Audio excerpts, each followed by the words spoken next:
हमारी एक जानी पहचानी सिटी में एक छोटी शांत गली है।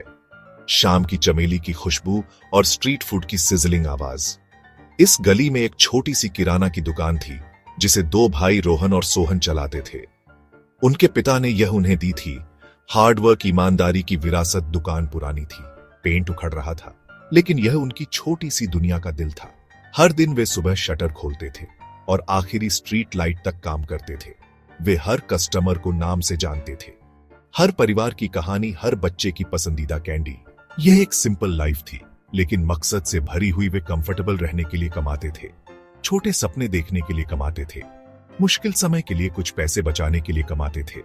एक दिन एक आदमी शाइनी कार में आया। उसने बड़े प्लान्स की बात की। एक मॉडर्न सुपरमार्केट उसने उनकी दुकान खरीदने की पेशकश की।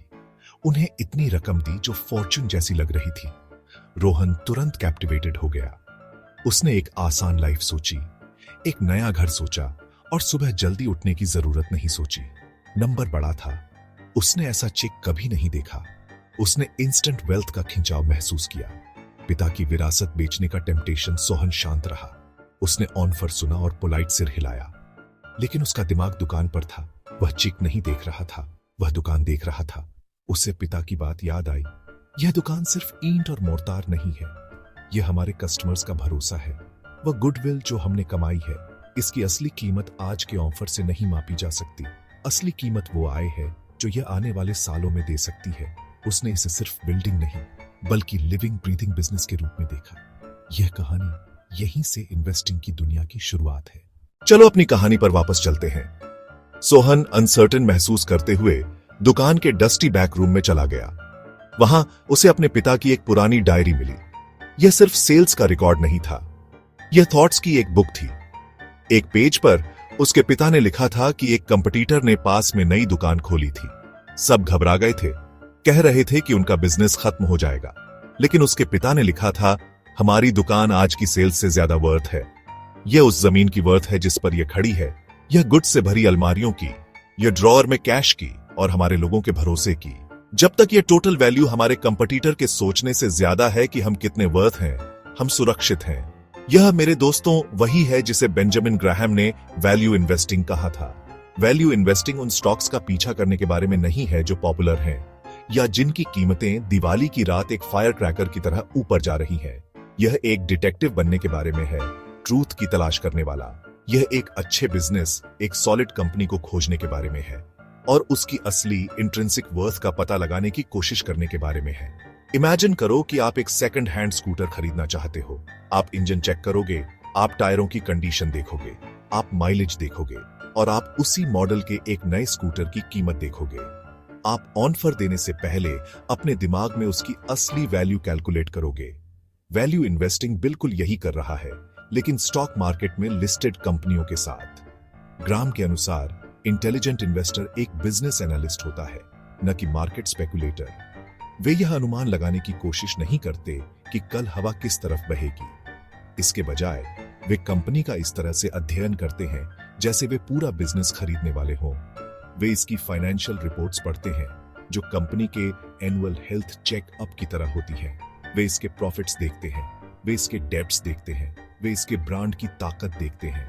वे सिंपल सवाल पूछते हैं, क्या यह बिजनेस समझना आसान है? क्या इसका प्रॉफिट्स कमाने का एक लंबा इतिहास है? क्या इसे ईमानदार और केपेबल लोग चला रहे हैं? वे एक मजबूत और स्टेबल दुकान की तलाश में हैं, न कि एक टेम्पररी फ्लैशी स्टॉल की। सोहन ने अपने पिता की डायरी पढ़ी और समझा। उसके पिता वैल्यू इन्वेस्टर थे, बिना कभी इस शब्द को जाने। बेंजामिन ग्राहम स्टॉक मार्केट के व्यवहार को समझाने के लिए एक शानदार कहानी बताते हैं। वह कहते हैं कि कल्पना करो, आपका पार्टनर है मिस्टर मार्केट। मिस्टर मार्केट एक ही समय में खुश भी हो सकता है और उदास भी। यह आदमी आपके हर इन्वेस्टमेंट में आपका पार्टनर है। मिस्टर मार्केट बहुत इमोशनल है। कुछ दिन वह अविश्वसनीय रूप से खुश उठता है, कुछ दिन वह आशावादी महसूस करता है। इन दिनों वह आपके दरवाजे पर आता है और वह रिडिक्युलसली हाई प्राइस पर खरीदने की पेशकश करता है। वह भविष्य की एक खूबसूरत तस्वीर दिखाता है और कहता है, आपका छोटा व्यवसाय एक फॉर्चून के लायक है। लेकिन कुछ दिनों में उसका मूड बहुत खराब होता है। वह डर से भरा होता है, वह निराशा से भरा होता है। इन ग्लूमी दिनों में वह आपके पास लंबे चेहरे के साथ आता है और कन्विंस्ड है कि आपका बिजनेस बर्बाद हो गया है। वह अपना शेयर शॉकिंगली लो प्राइस पर बेचने की पेशकश करेगा। वह इतना डेस्परेट है कि अपने हिस्से को अलमारियों पर रखे सामान की कीमत से भी कम में बेचने को तैयार है। वही पार्टनर, वही बिजनेस, मगर मूड दिन प्रतिदिन बदलता रहता है। ज्यादातर लोग गलती करते हैं, वे मिस्टर मार्केट के मूड को अपने मूड को कंट्रोल करने देते हैं। जब मिस्टर मार्केट खुश और यूफोरिक होता है तो लोग लालची हो जाते हैं और हाई प्राइसेस पर खरीदते हैं। जब वह दुखी और फेयरफुल होता है तो लोग डर जाते हैं और रॉक बॉटम प्राइसेस पर बेच देते हैं। यह डिजास्टर की रेसिपी है, हाई पर खरीदना, लो पर बेचना।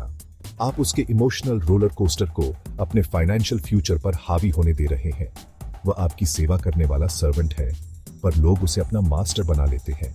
ग्राहम कहते हैं, इंटेलिजेंट इन्वेस्टर मिस्टर मार्केट के साथ अलग व्यवहार करते हैं। वे जानते हैं वह उनकी सेवा में है, न कि उन्हें गाइड करने के लिए। वे हर दिन उसके ऑफर्स सुनते हैं, पर उन पर एक्ट करने को बाध्य नहीं होते। जब मिस्टर मार्केट यूफोरिक होकर क्रेजी हाई प्राइस दे तो इंटेलिजेंट इन्वेस्टर कह सकता है, नहीं धन्यवाद। या अगर कीमत अबसर्ड है, वे अपने शेयर बेचने पर विचार कर सकते हैं। और जब वह पैनिक में आता है और पेनीज के लिए बेचने की पेशकश करता है तो इंटेलिजेंट इन्वेस्टर, जिसने होमवर्क किया है और ट्रू वैल्यू जानता है, मुस्कुराकर कहेगा, हाँ मैं खुशी से खरीदूंगा। चलो सोहन और उसके पिता की डायरी पर लौटते हैं। दुकान की असली वैल्यू समझने के बाद उसे एक और इंटरेस्टिंग एंट्री मिली। उसके पिता ने अपने घर के पीछे एक छोटी सी धारा पर पुल बनाने के बारे में लिखा था। नोट में लिखा था, इंजीनियर ने मुझे बताया कि यह पुल एक ट्रक का वजन सह सकता है, लेकिन मैं इस पर सिर्फ अपनी स्कूटर ही चलाऊंगा। इस तरह अगर मेरी कैलकुलेशन थोड़ी गलत भी हो या पुल उसके कहने से थोड़ा कमजोर भी हो, तो मुझे पता है कि मैं हमेशा सुरक्षित रहूंगा। यह सिंपल पावरफुल आइडिया ही बेंजामिन ग्राहम ने मार्जिन ऑफ सेफ्टी कहा था। यह शायद उनकी पूरी बुक का सबसे इंपॉर्टेंट सीक्रेट है। मार्जिन ऑफ सेफ्टी एक बिजनेस की असली वैल्यू, उसकी इंट्रिंसिक वैल्यू और उसके स्टॉक के लिए आप जो कीमत चुकाते हैं के बीच का अंतर है। इसे एक डिस्काउंट के रूप में सोचो। अगर आपने कैलकुलेट किया है कि एक कंपनी के शेयर की असली कीमत 100 रुपये है, तो आप उसे 100 रुपये में नहीं खरीदते। यह एक ऐसा पुल बनाने जैसा होगा जो बिल्कुल आपका वजन सह सकता है और 1 ग्राम भी ज्यादा नहीं। आपकी कैलकुलेशन में कोई भी छोटी सी गलती, कोई भी अनएक्सपेक्टेड प्रॉब्लम और डिजास्टर का कारण बन सकती है। इसके बजाय आप इंतजार करते हैं। आप मूडी मिस्टर मार्केट के एक खराब दिन का इंतजार करते हैं और वह आपको वही शेयर 60 रुपये में ऑफर करता है या 70 रुपये में ऑफर करता है। वह अंतर, वह 30 रुपये या 40 रुपये आपकी मार्जिन ऑफ सेफ्टी है। यह सेफ्टी नेट बहुत इंपॉर्टेंट है क्योंकि भविष्य हमेशा अनसर्टेन होता है। आप कितना भी रिसर्च कर लो, आप कभी भी परफेक्टली सही नहीं हो सकते। एक कंपनी की फ्यूचर अर्निंग्स के बारे में आपकी कैलकुलेशन बहुत ऑप्टिमिस्टिक हो सकती है। एक नया कंपटीटर सामने आ सकता है, सरकार एक नियम बदल सकती है जो इंडस्ट्री को प्रभावित करता है। Margin of safety, bad luck, human error और वास्तविक दुनिया के अनप्रेडिक्टेबल ट्विस्ट्स और टर्न्स से आपकी सुरक्षा है। यह पुल में एक्स्ट्रा सपोर्ट बीम है, आपकी कार में स्पेयर टायर है, वह छाता है जिसे आप क्लाउडी दिन में भी साथ रखते हैं। यह सुनिश्चित करता है कि भले ही चीजें बिल्कुल प्लान के अनुसार ना हो, आप अपना हार्ड अर्न्ड पैसा नहीं खोते। सोहन के लिए मार्जिन ऑफ सेफ्टी उसके दुकान के लॉन्ग टर्म वर्थ के कैलकुलेशन और शाइनी कार वाले आदमी द्वारा दी जा रही कीमत के बीच का अंतर था। अपनी बुक में ग्राहम 2 तरह के इंटेलिजेंट इन्वेस्टर्स के बारे में बात करते हैं, डिफेंसिव, एंटरप्राइजिंग। यह एक के दूसरे से बेहतर होने के बारे में नहीं है। खुद को जानना, अपने स्वभाव को जानना। इस जर्नी में आप कितना समय और एफर्ट देने को तैयार हैं? 2 दोस्तों समीर और प्रिया की कल्पना करो। दोनों एक खूबसूरत बगीचा बनाना चाहते हैं, लेकिन उनके अप्रोचेस बहुत अलग हैं। समीर एक बिजी प्रोफेशनल है, एक डॉक्टर जो लंबे समय तक काम करता है। वह डिफेंसिव इन्वेस्टर है, उसके पास एक्सोटिक प्लांट्स पर रिसर्च करने का समय नहीं है और हर दिन अपने बगीचे की देखभाल में घंटों बिताने का समय नहीं है। इसलिए समीर सिंपल चुनता है, स्टर्डी, रिलायबल।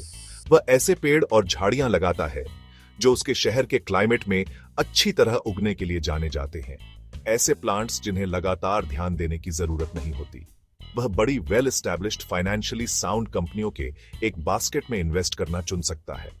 भारतीय बाजार के दिग्गज जो दशकों से हैं, वह उनके शेयर खरीदता है और उन्हें लॉन्ग टर्म के लिए रखता है।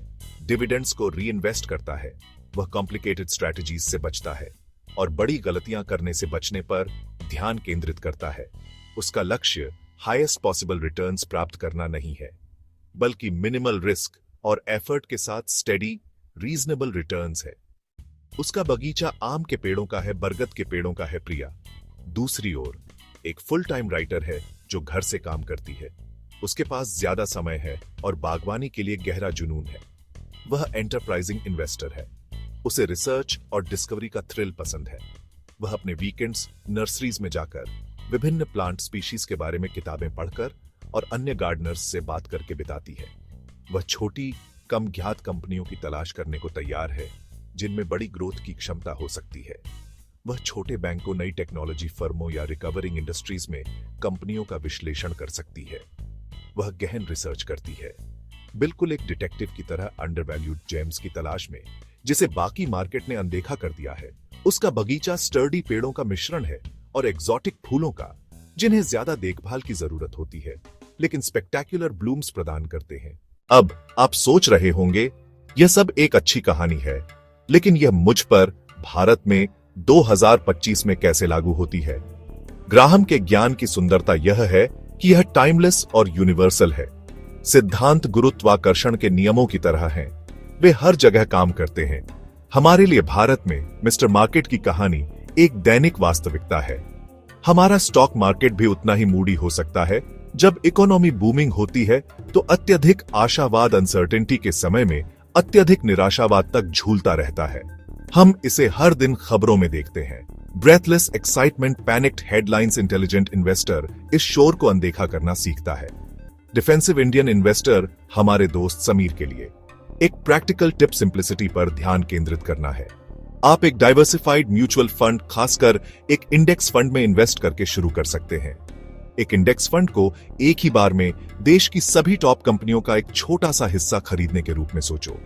यह बाजार से सबसे मजबूत और सबसे विश्वसनीय फलों की एक प्री पैकेज्ड बास्केट खरीदने जैसा है। यह लो कॉस्ट है और स्वचालित रूप से आपको डाइवर्सिफिकेशन देता है। आपको व्यक्तिगत स्टॉक चुनने की चिंता करने की जरूरत नहीं है। हर महीने एक फिक्स्ड अमाउंट का सिस्टमैटिक इन्वेस्टमेंट प्लान या SIP के माध्यम से इन्वेस्ट करके आप धीरे धीरे और स्टेडिली धन बना सकते हैं, बिना मिस्टर मार्केट के मूड स्विंग्स को अपने डिसीजन को प्रभावित करने दिए। एंटरप्राइजिंग इंडियन इन्वेस्टर हमारी दोस्त प्रिया के लिए अवसर बहुत बड़े हैं। हमारा देश बढ़ रहा है और कई छोटी कंपनियों में कल के दिग्गज बनने की क्षमता है और कई मिड साइज्ड कंपनीज में कुंजी थॉरो रिसर्च है, या जैसा ग्राहम कहेंगे पेन्सटेकिंग एनालिसिस। कम कर्ज वाली कंपनियां खोजें, प्रॉफिट्स का एक कंसिस्टेंट इतिहास वाली कंपनियां और ईमानदार मैनेजमेंट वाली कंपनियां, उनकी एनुअल रिपोर्ट्स पढ़ें। खुद से पूछें, क्या मैं समझता हूं कि यह कंपनी क्या करती है? क्या मैं इस पूरे बिजनेस को अगले 10 सालों तक रखने में खुश रहूंगा? मार्जिन ऑफ सेफ्टी की तलाश करें। उन समयों का इंतजार करें जब बाजार फियरफुल हो, शायद एक ग्लोबल क्राइसिस या एक टेम्पररी लोकल इशू के कारण। अच्छी कंपनियों को डिस्काउंट पर खरीदने के लिए। सबसे इंपॉर्टेंट, चाहे आप डिफेंसिव हो या एंटरप्राइजिंग, क्विक प्रॉफिट्स के लालच से बचें। स्पेक्युलेटिव ट्रेडिंग तथा कथित एक्सपर्टिस से टिप्स या उन्हें समझे बिना हॉट सेक्टर्स में इन्वेस्ट करके रातों रात पैसा दोगुना करने के सपने, यह इन्वेस्टिंग नहीं है, यह गैम्बलिंग है।